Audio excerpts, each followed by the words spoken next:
Hi everyone, this is Philosophy of the People with just Stefan Bertram, and you know it's a Stefan Bertram exclusive because this is a TIR show, which is starting on time. Today we're going to be talking about violence and imperialism and how they kind of work as a structure, how we should understand them culturally, how we should understand them politically, and why the idea that Palestinian liberation is global liberation is in fact not only not true, but is the reverse of what is true. Um, I'm alone again today, and in talking to Ben, he's basically said he's not sure when he'll really be able to do this again, when he'll be able to do a philosophy show during the week if it doesn't happen on a Sunday. I now have the responsibility, if I want to make a show every Sunday, but I'm generally quite thin on ideas, which is why this one is 2 or 3 weeks after the last one. So if you do have any ideas, put them in the comments, etc., etc. Oh, still got Pokemon music in the background. Started playing the Pokemon TCG, pretty good. But on to our regular scheduled programming. Violence makes the world go round. The holy power of violence in the new multipolar world. So I think a previous problem, sometimes when I do solo stuff, it's well prepared. I give the material as intended. I don't ramble off. It's all quite focused. But it isn't necessarily focused, or maybe it is focused on a thesis, but I'm not clear about what that thesis is. So starting today, the actual clear thesis of what we'll be talking about today. My suggestion is that understanding violence is key for understanding the world, our world, especially violence on mass violence, incidents such as war. And suggest that we should reject reductionism to violence. There's often a thing on the left where you say like wage labor is violence, which I don't think is that useful framing for understanding wage labor. Wage labor is bad, is exploitative in various ways, but we don't have to necessarily reduce it to violence. Not everything about capitalism is violence. And I think if you try to do that, you're not just engaging in unnecessary reductionism. I think you look a bit ridiculous. We should keep clear on its dialectical relationship with productivity, in the sense that your capacity as a state to do violence is not entirely dependent, but has a very strong relationship to your general capitalist productivity. So obviously kind of Russia can kind of outmode itself in terms of its ability to do violence by sacrificing other things in a way that a country like Cambodia simply couldn't do. But ultimately, the biggest capitalist power in the world is the United States, and the biggest country that's able to do violence and does do violence is the United States. I think we should just generally avoid submerging productivity under violence or violence under productivity, and not submerging either under capitalism. Take it that violence is the key method towards enforcing imperialism when other means fail. And I'm suggesting that we're entering into an era of increasingly open violence after kind of a brief period of US hyperdomination, which led to a situation which was violent, but often kind of very much controlled by the United States from the top down. And they could kind of force various states not to fight each other, only because they have this immense threat of violence behind them, but still could nevertheless stop states from fighting. And this is what multipolarity means. Also, multipolarity, I think, innately means an increase in interstate violence, which makes understanding violence all the more pressing in the current moment. On a cultural level, violence is improved of in various ways, and leftists must make that argument about violence in this context, while, as I've suggested, not trying to recontextualize everything as violence. Finally, we'll discuss, especially in regards to the situation in Palestine, there will never be any honesty in who is portrayed as violence in the bourgeois press. And it maybe doesn't even make sense to talk about them being honest or dishonest in this way. Is Iran a violent country? This is ultimately the kind of thread, the point that got me started thinking about this, and kind of led to the show today. In the build-up to, and then during the eventual attack on Iran, which happened a few months ago now, Jesus Christ, time just, it doesn't exist anymore. Was it even a few months ago? It feels like yesterday and a long time ago at once. In the build-up to the eventual attack on Iran by Israel and then by the United States, pro-Iran people emphasize that Israel and the United States are more violent than Iran, that Iran didn't attack first, yet they are portrayed as the ones who are violent. But it's not that Iran has this great capacity and desire and will to do violence that leads to them being portrayed as violent. Rather, it's exactly the reverse, that their weakness in these tied-up systems of violence, imperialism, and capitalism is what sees Iran portrayed as violent. If they were stronger and more capable, they would not be portrayed as such.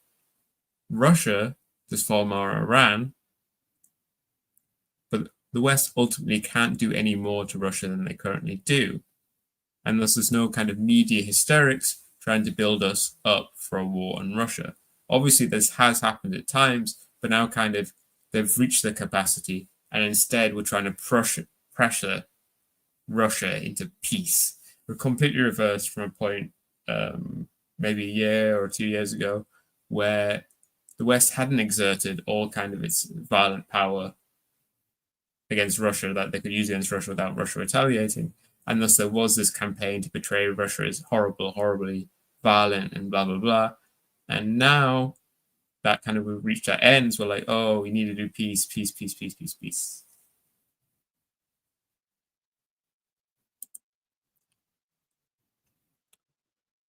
So as we enter this multipolar world, this structure of violence will become more sharp and more obvious as this great umbrella.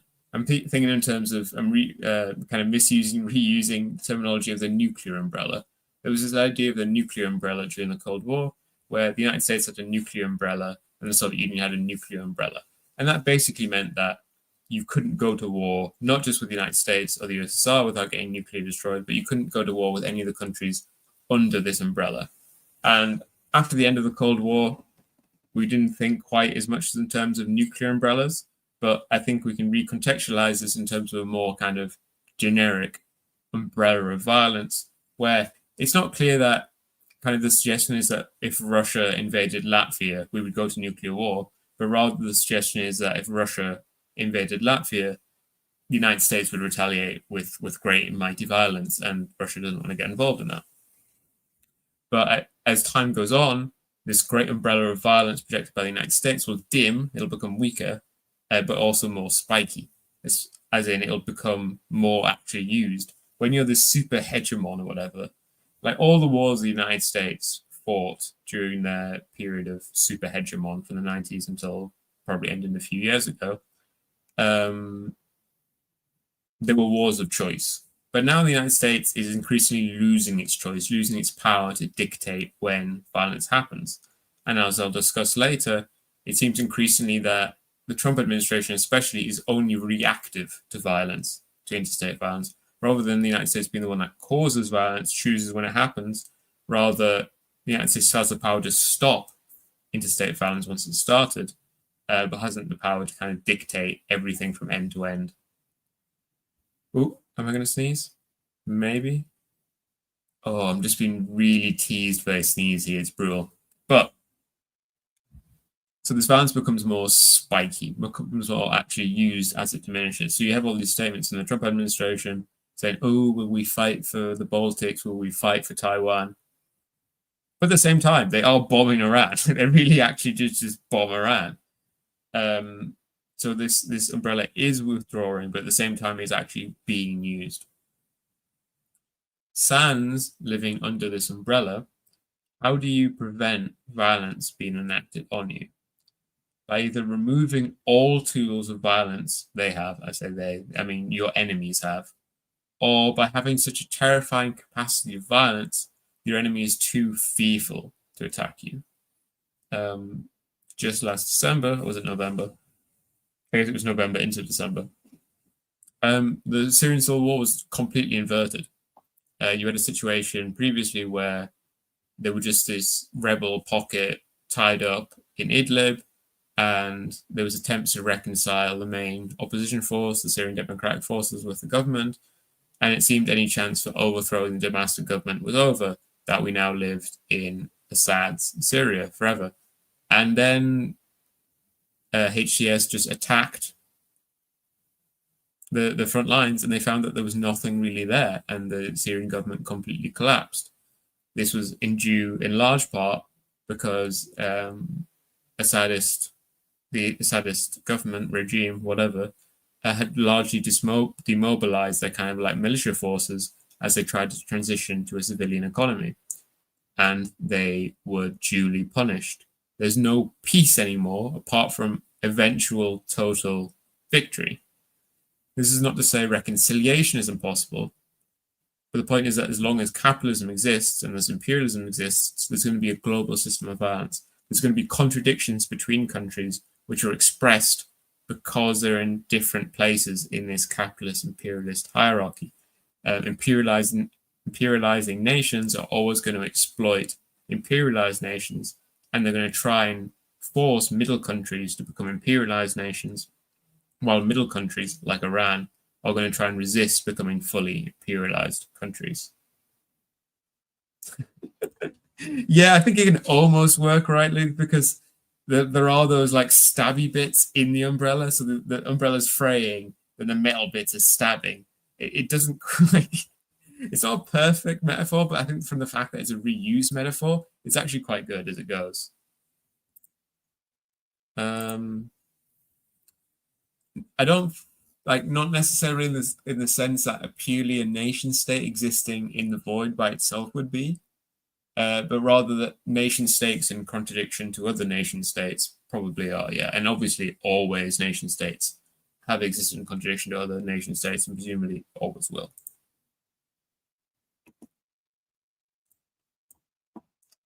Yes, the umbrella will poke you in the eye.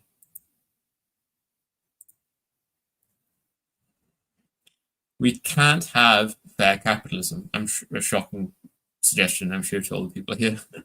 We can't have fair capitalism unless we can't have fair global capitalism.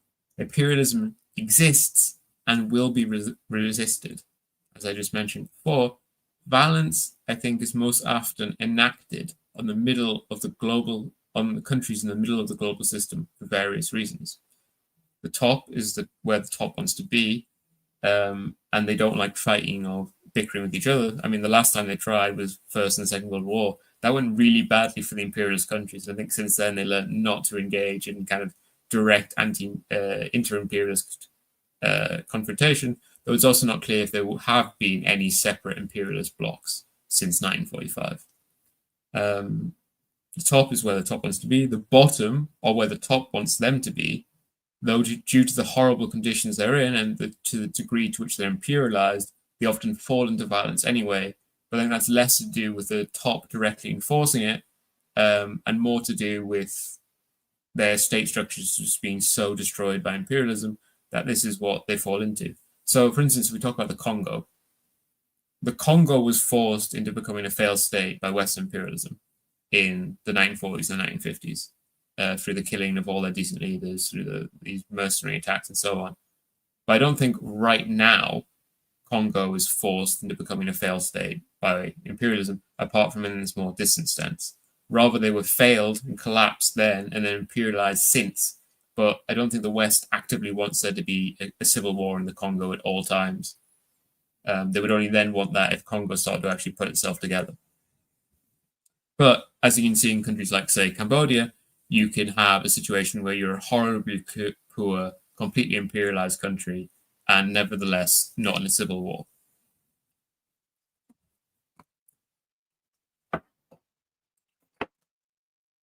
But so there's a bottom who are just totally imperialized, but then the top wants to reduce the middle countries to being the bottom countries, which are completely imperialized, while at the same time the middle has serious aspirations to ascend to become the people at the top, to become imperialist countries. Russia and Iran ultimately as capitalist countries, they're only in this kind of anti-imperialist capitalist bloc because they were the losers of capitalism in the 20th and 21st century.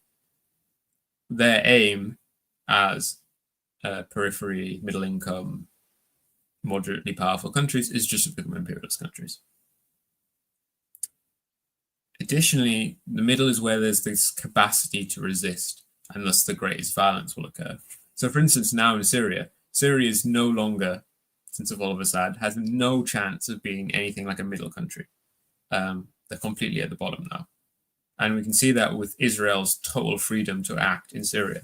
So once Assad fell, Israel destroyed all Syrian capacity for air defense. They actually, interestingly enough, the only air defense systems left in Syria that aren't held by Turkey are actually held by the Syrian Democratic Forces, the YPG, the Kurdish forces, because they inherited them from Assad. And Israel hasn't really targeted their air defenses because Israel knows that they aren't pointed towards Israel, but they're pointed towards Turkey instead, who is a regional rival of Israel. But now Israel has complete freedom to move in Syria. And I think this is a perfect example. Does Israel, now that Syria has less capacity of violence, do more violence in Syria or less? They do more. They do more violence in Syria because Syria has less capacity for violence. Before Assad fell, Syrian forces and Iranian forces could actually threaten Israeli air force over Syria and could do other things with their various proxy forces to endanger Israel if they took more violent actions towards them. But with the collapse of Assad and the destruction of all the air defenses and these networks that they existed within, Israel has total free reign to do whatever they want in Syria.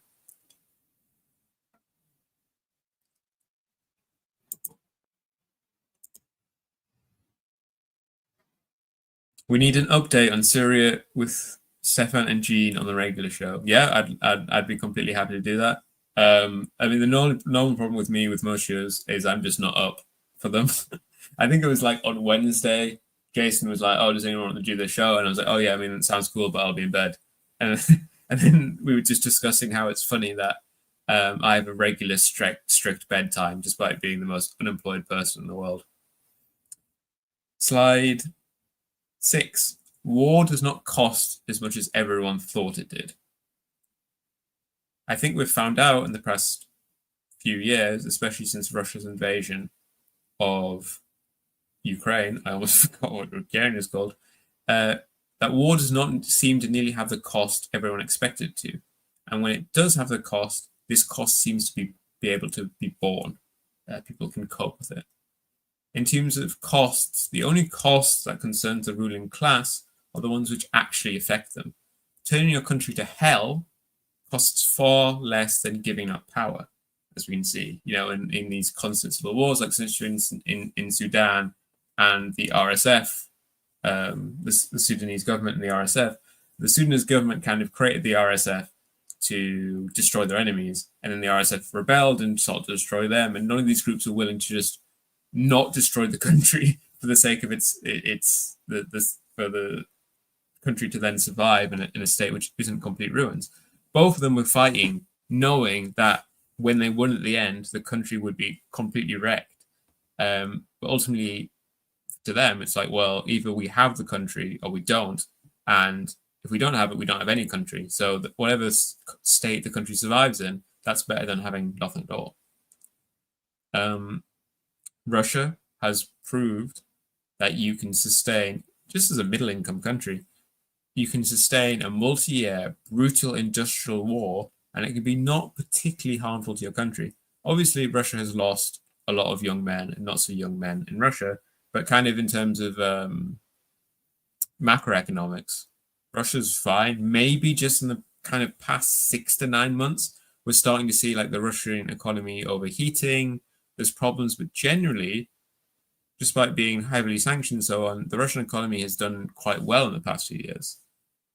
Ukraine on the other hand, has proven that you can sustain a multi-year brutal industrial civil war and just keep going as it utterly ruins your nation.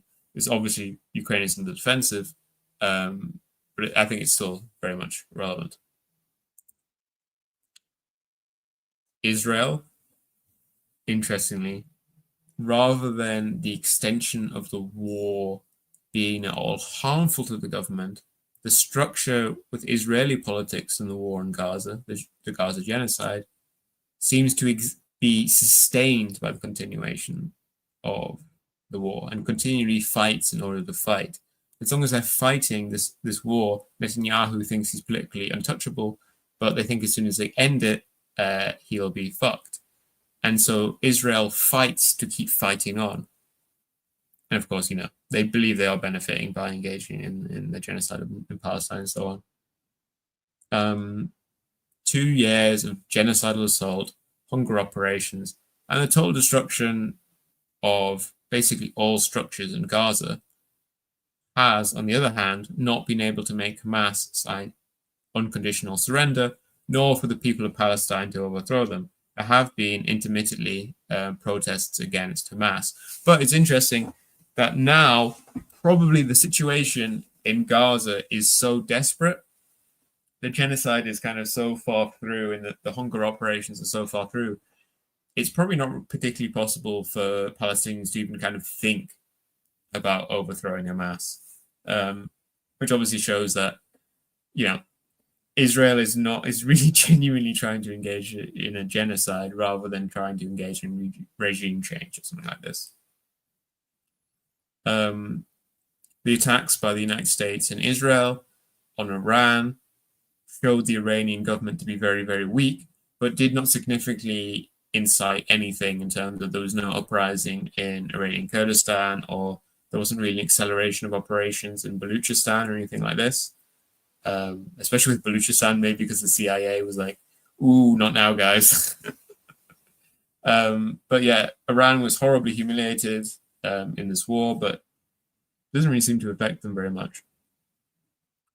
And there's, of course, an interesting question whether any of this is new or just something that's being revealed now that the ruling classes, that something is now being revealed that both the ruling classes and the people seem highly tolerant of wars. Whether that's new or just we didn't anticipate it, we didn't realize it, I'm not sure, but it's definitely an interesting fact. The third point would be that there seemed to be, especially before the war in Ukraine, there seemed to be this idea that wars are won through this kind of grand psychological, like, fourth stage war where you engage in all these weird kind of post whatever operations. But I think what we've found out in the past few years is actually you win wars by winning wars. You go on the battlefield and you engage in combat with lots of armored vehicles and soldiers and men and drones, and you kill each other until one side is exhausted or crushed, and then you just win on the battlefield. And when that happens, you win the war. And this has the advantage of, instead of engaging in complex psychological operations and misinformation and blah, blah, blah, if you just win on the battlefield, you win the psychological war anyway. I think this is most evident with the Armenian Azeri war, which was put to an end and very recently was formally completely put to an end, hopefully. I mean, obviously, the document, the peace agreement that Azerbaijan and Armenia signed was a completely capitulation from Armenia, but hopefully it means there won't be an actual Armenian genocide too. The Armenian Azeri war was just put to an end by the Azeris sufficiently developing their capacity for violence such that they could conclude things on the battlefield. Notably, I think this will only encourage more leaders to use violence as an external tool, and this already seems to be the case, with much more intense border flare-ups, such as the ones that have happened this year with India and Pakistan and Cambodia and Thailand. And I think what's especially interesting is I think there's this weird, perverse incentive thing going on with the Trump administration, where the Trump administration will intervene in your dispute after you've raised it to like warlike violence, because Trump is trying to become like the world's peacemaker. So I wouldn't be surprised if in the next few years countries deliberately start border clashes or whatever, so that the Trump government will pay attention to them. And then like Myanmar or whatever like terrible, horrible, completely imperialized, incredibly poor country will get the Trump administration's attention for a few weeks. And they hope in that time they can make like a good, cool deal with them by starting a border war.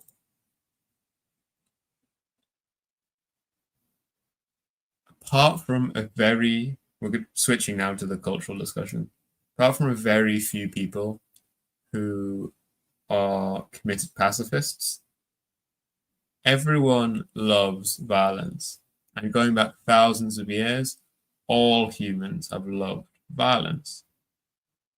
The notable thing about contemporary Western liberal society is merely how increasingly baroque and kind of high our standards are for what counts as good violence. So you can't enjoy Palestinians being slaughtered, but you can enjoy Russian soldiers being killed in all various horrible ways. It's important for leftists to have their own account of good violence, and one that does not make them seem demented. I would suggest that our account does not have to be particularly different from the normal one, and what's more important is arguing, for instance, that certain groups are on the defensive, even when in the mainstream media, whatever you want to call it, they're not portrayed as being on the defense. What sort of violence is approved of in our contemporary society? We enjoy basal and interpersonal violence, but it has to occur in particular circumstances. Circumstances where we improve the violence are either defensive, as in someone else started a fight and you knock them out, retaliative or protective, as in, you know, some big guy knocked out a woman, so bigger guy knocks out him. Or in regards to a more distant but much greater wrong. So fighting back when you're attacked, taking out someone who's attacking someone else, or in the final case, beating up, say, a paedophile or a murderer, especially of a relative. So a recent thing I saw where everyone was for the violence was some guy murdered these guys' two mothers. There were two brothers. Their mother was murdered by a man, and in the courtroom, the two sons beat up the murderer, and that everyone liked that violence. That was good violence by all accounts. These accounts are not anything new to contemporary society, but probably as old as humans have bothered to make justifications for violence. For instance, we can see constant inane Roman efforts in the Senate during the Republican period, especially, to portray all of their wars as defensive, which is incredible because somehow fighting only defensive wars, Rome managed to grow from a city to domination of most of Europe. And they mostly did this by kind of getting their business up inside other people's business. What's notable about our present is merely that we've grown highly restrictive on categories outside of this, but this has led to greater demand for justification. What I mean is that these sort of categories were always approved of, but there is cultural variance and kind of like starting fights and starting violence, while these have a much more mixed account. But I think in contemporary society, we're much more against this sort of thing. In terms of the demand, I think a very interesting thing that happens a lot is these pedophile hunters who go out to basically deliberately engineer a situation where some person who genuinely seems to have limited intellectual capacity texts an imaginary 15-year-old on an app, and they go and like meet up him in a Walmart and like beat the shit out of him. And that's to do with a society having a greater demand for violence than we have justifications for violence. What sort of violence en masse, as in wars and so on, is approved of by a contemporary society? Approval of larger scale violence generally follows the same sort of pattern, but the distant but greater wrong is expanded to include liberation, and retaliative/protective violence is widened to include the preventative. Preventative violence is generally looked down on interpersonally because there are higher authorities. If you know that someone's going to come around your house and try and kill you or beat you up or whatever, you ought not go and try and kill them first. You ought to call the police. Only in highly marginal groups in Western society will people prefer that you try and enact your vengeful violence yourself instead of going to a higher authority. But in international relations, we live in international anarchy, and increasingly with each day, we more clearly live in international anarchy.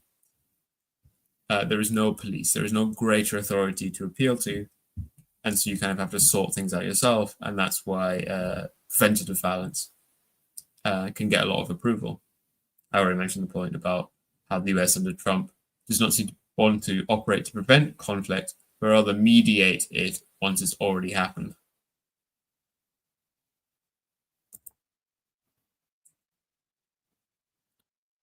How should the left understand violence? I think luckily, the leftist account of violence does not have to be significantly deviate from the normal account of violence. Ideas around like counter-violence and such is just defensive violence that everyone already approves of. I don't think we should overemphasize making bad things into violence. Capitalism has many violent parts, but I don't think we need to say wage labor or kind of these basic fundamental parts of capitalism or violence. Additionally, even if we do convince people that wage labor is violence, it's not clear that this is an innate victory or like this is done all the discursive work you can do, because as we've already mentioned, lots of violence is approved of. So you can have a case where people accept, oh, I forgot to put my microphone in. Oh, I'm such an idiot. I can't remember to put my microphone in. Oh well, worse sound quality today, I guess. Additionally, it's not clear what work this would do, as not all violence is approved of. Rather, I think we should focus on the use of the contemporary common account. We should focus on using the account that people already understand and believe in and deploying it in the right ways.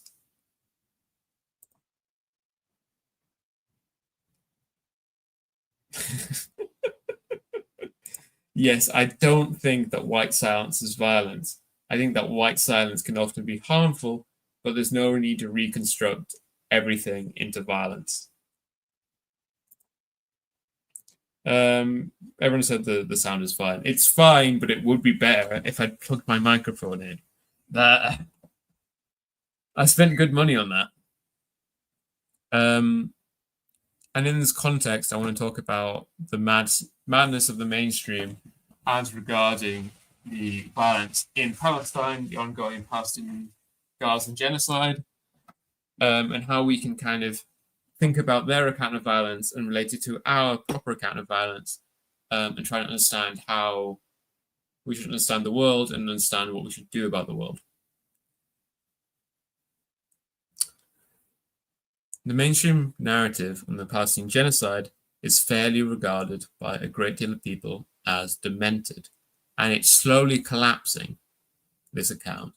But for a long time, Israel was given the maximum absolute accommodation that could be given. Plausibly, they still are given the absolute maximum accommodation they could possibly have.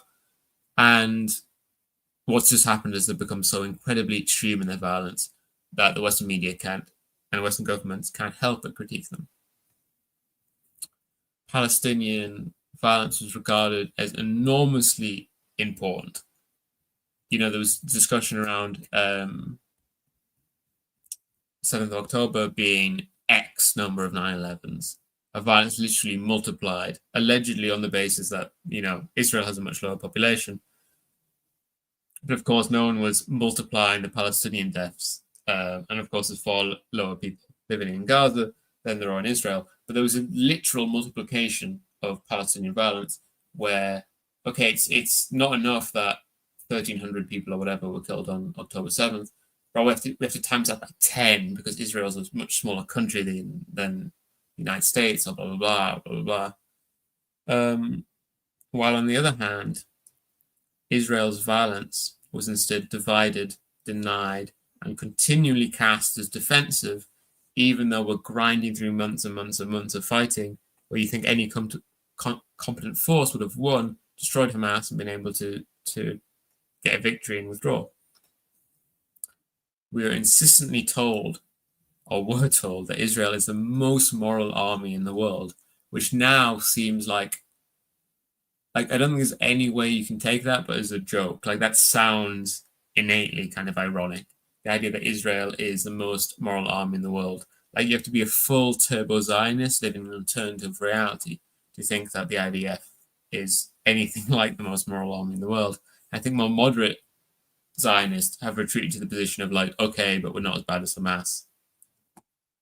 And what all this does is this absurdity of the mainstream narrative allows ordinary people and people on the left to give their own account, and their own account to seem much more plausible and reasonable to normal people than the mainstream account.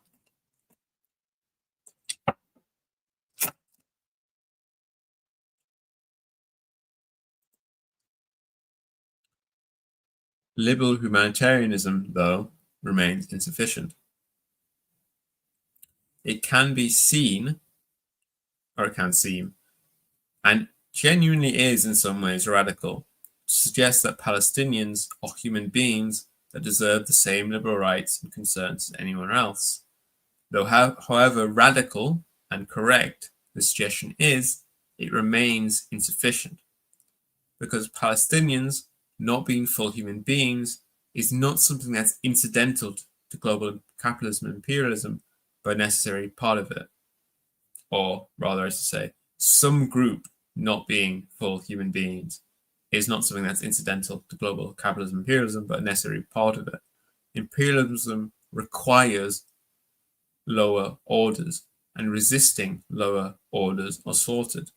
Contrary to the common slogan, Palestinian freedom without global liberation would merely lead to a redeployment of the tools of violence in the war. If imperial violence wasn't being expressed in Gaza, it would be expressed somewhere else.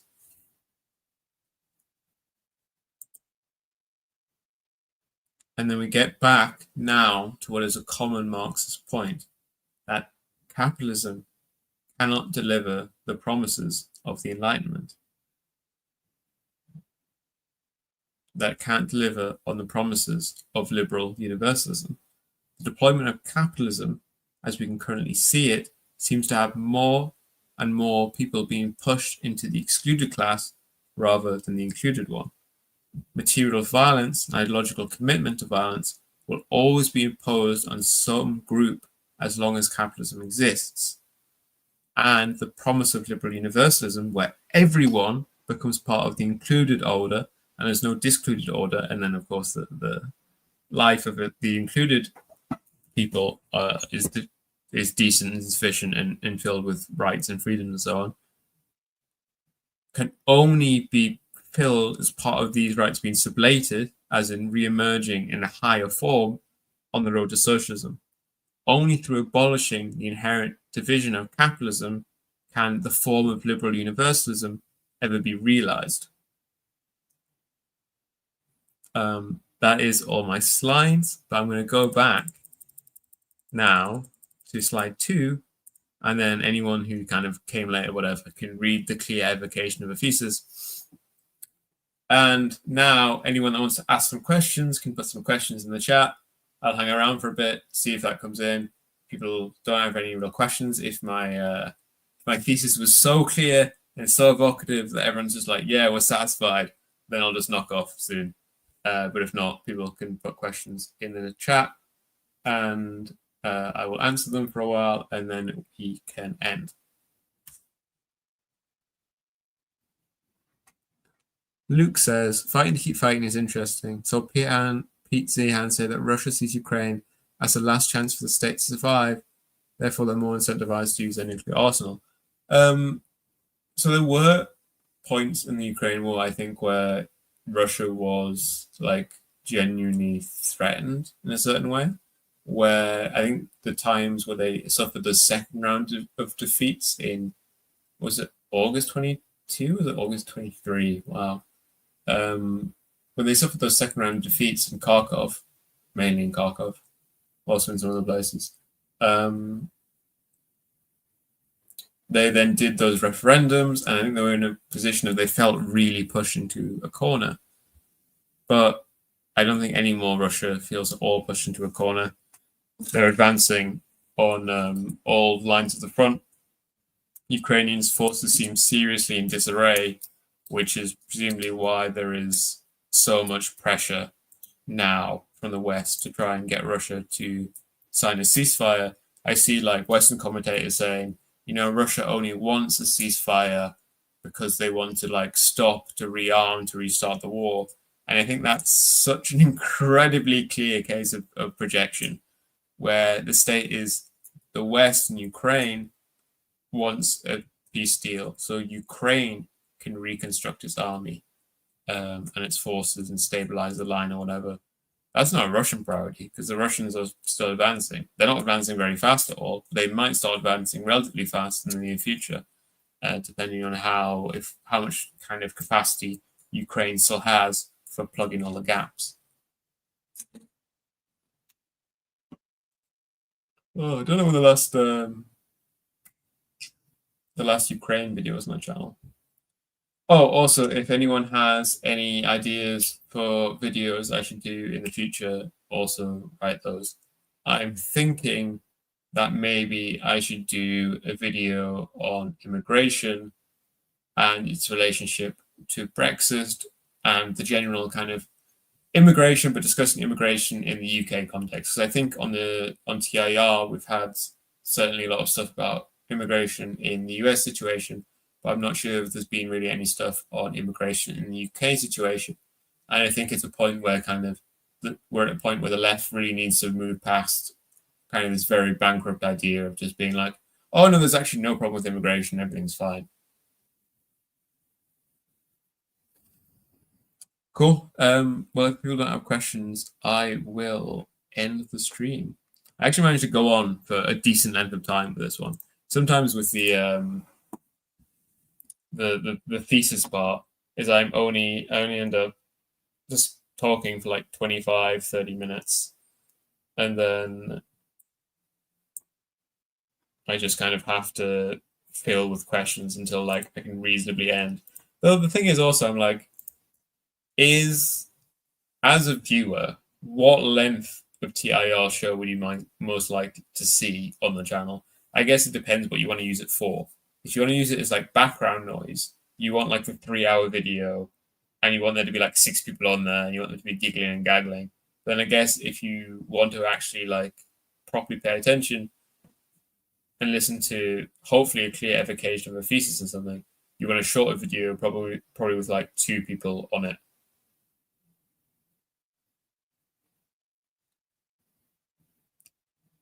But I will end it there. Goodbye, everyone.